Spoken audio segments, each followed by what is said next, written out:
This video examines key design considerations for building a second-story deck if you plan to use the Trex RainEscape system.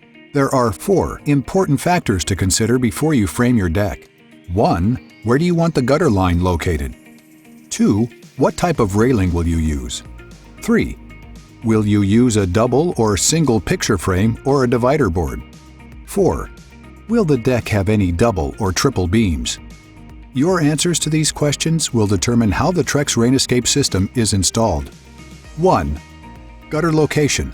About 70% of decks run the Trex RainEscape system away from the house. Ideally, the gutter line should be as straight as possible. The gutter location should have a limited number of turns or jogs, or debris might build up. If you have different joist spacing, you'll need to accommodate the different setbacks for joists that are spaced 12 inches or 16 inches on center. 2. Railing.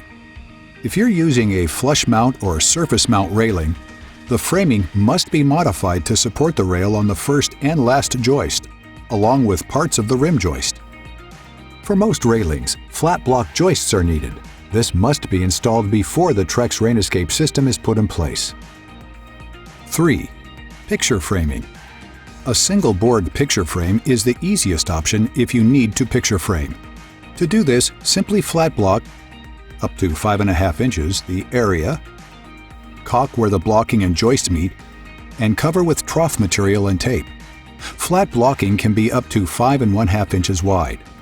The flat block will divert water off the deck or onto an adjacent bay where the water can be removed by the gutter. For a double or triple picture frame, an area must be created to divert the water. This is achieved with either ladder boxing or a 2x4 shim method. View the respective videos for installation instructions. 4.